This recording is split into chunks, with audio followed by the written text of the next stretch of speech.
جو بندوبست رب کرتا ہے. آزمائش آ جاتی ہے, بڑے بڑوں پہ آ جاتی ہے, لیکن بعض اوقات بڑی تکلیف ہوتی ہے جب اس بندے کو لوگ کٹہرے میں کھڑا کر دیں جس کا جرم ہی کوئی نہیں, اس شخص سے لوگ سوال جواب شروع کر دیں جس بیچارے کے خیال میں بھی وہ بات نہیں. پھر وہاں وضاحت دینا, نہ کردہ گناہوں کی وضاحت دینا, یہ بڑا بوجھ بنتا ہے, بڑی تکلیف ہوتی, اور لوگ کرتے ہیں یہ کام. پھر اللہ تعالیٰ جب بندوبست فرمائے, صحیح بخاری میں حضرت جریج کا ذکر فرمایا. جریج نفل پڑھ رہے تھے, ماں نے آواز دی, وہ آ نہیں سکے, نماز میں تھے, ماں ناراض ہو گئی. اس نے ہاتھ اٹھا کے کہا اللہ یہ اتنی دیر تک مرے نہ جب تک کسی بری عورت کا منہ نہ دیکھ لے. کسی اور کی دعا کے لیے سند نہیں ہے کہ وہ تیرے ہاتھ میں ضرور قبول ہوگی, لیکن ماں باپ کی دعا کے لیے میرے نبی پاک نے سند بیان کی ہے. سید عالم صلی اللہ علیہ وسلم فرماتے ہیں جب بھی ماں باپ اولاد کے لیے ہاتھ اٹھاتے ہیں رب ضرور قبولیت کا شرف عطا کرتا ہے.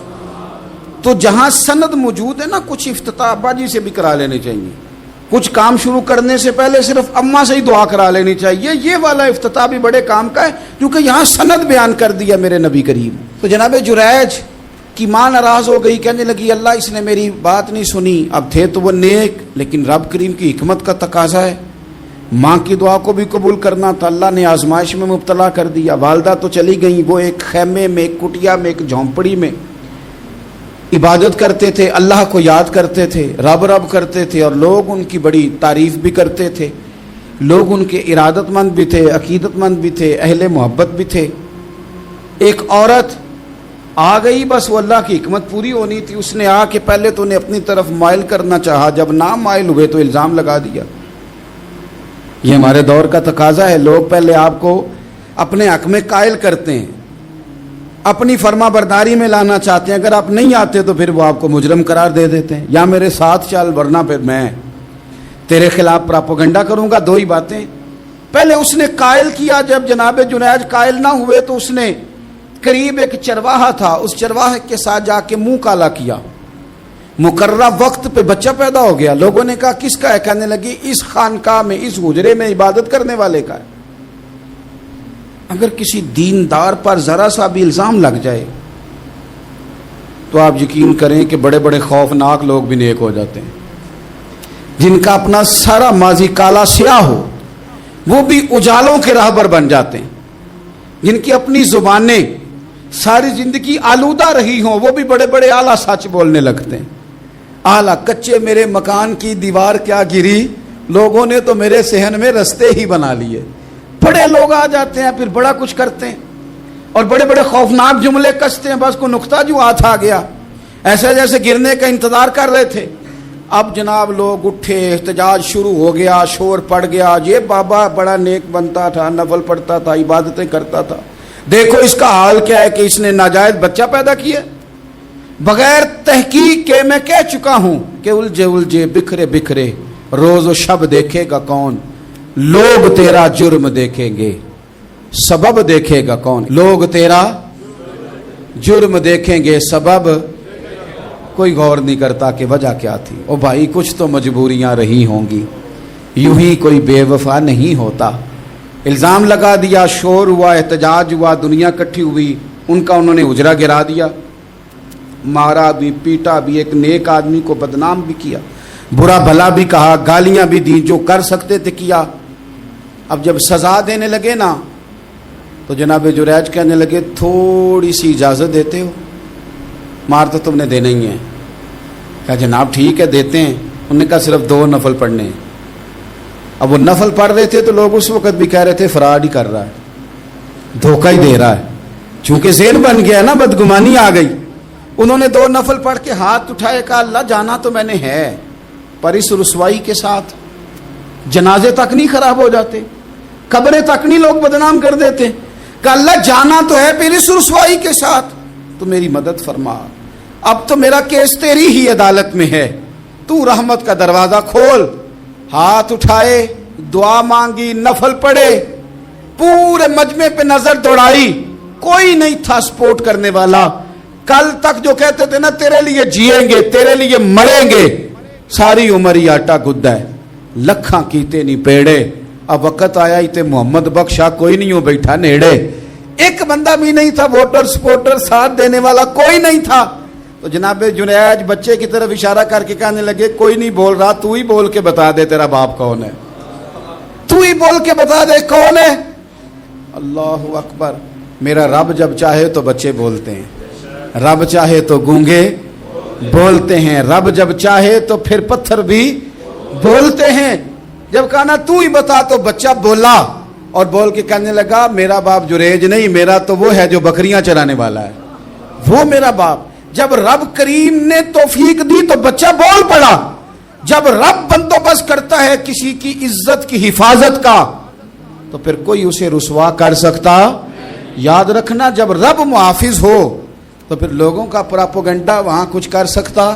لوگ کئی دفعہ بڑا گہرا جال بنتے ہیں، سازش کا رنگ بڑا گہرا ہوتا ہے، عام سادے آدمی اس کو سمجھ نہیں پاتے، اس پراپوگنڈے کا حصہ ہو جاتے ہیں، انہیں پتہ ہی نہیں چلتا یہ بات دراصل کیا کی جا رہی ہے. یہ کتنی گہری حسد کی آگ ہے جس کو لوگ بغض کے ساتھ ہوا دے رہے ہیں، اپنی عداوت کے ساتھ اس کو زیادہ جلا رہے ہیں. حضرت سیدنا عائشہ صدیقہ رضی اللہ تعالیٰ عنہ بیان کرتی ہیں، اور لطف کی بات یہ بھی بخاری میں موجود ہے. میں نے جناب جنید کا قصہ عرض کیا تو بخاری سے، یہ عرض کر رہا ہوں تو بخاری سے. یہ واقعہ میں حضور کی امت کے کسی ولی کا بیان کرتا تو لوگوں نے کہنا تھا ہماری سمجھ میں ہی نہیں آتا. بعض لوگوں کا خیال ہے کہ داتا صاحب کی کرامت بھی نبی پاک کی بیان کریں. او خدا کے بندوں کو خیال کرو، داتا صاحب تو کئی سو سال بعد آئے ہیں، وہاں اگر کوئی کرامت ہوگی تو حضور بیان کریں گے. اگر نبی کریم نے پچھلے بنی اسرائیل کے ولیوں کی کرامتیں بیان کر کے تمہیں بتائی ہیں تو اس کا معنی یہ ہے کہ اگر وہاں اللہ یہ شان عطا کر سکتا ہے تو تم تو امتوں کی سردار امت ہو، ان پر تو نیرا فضل ہے، تم پر تو رب کا فضل کبیر ہے. تو بس لوگ سمجھنے کو تیار نہیں، پچھلوں کی مان لیتے ہیں. جناب آصف بن برخیہ کی کرامت جو سورہ نمل میں آئی وہ تو مانیں گے، پر غوث پاک کی کرامت یہ پتہ نہیں عجیب فلسفہ ہے، اور کس طرح کا فلسفہ ہے یہ سمجھ سے بالاتار ہے کہ بنی اسرائیل کا کوئی ولی ہو تو اس کی کرامت ہو سکتی ہے اور نبی پاک کی امت کا ہو تو اس کی ہو ہی نہیں سکتی. کیا معنی ہے اس بات کا؟ اور لوگ ہیں کہ داد و تحسین دے رہے ہیں، واہ واہ کر رہے ہیں. اللہ تعالیٰ سمجھنے کی توفیق عطا فرمائے.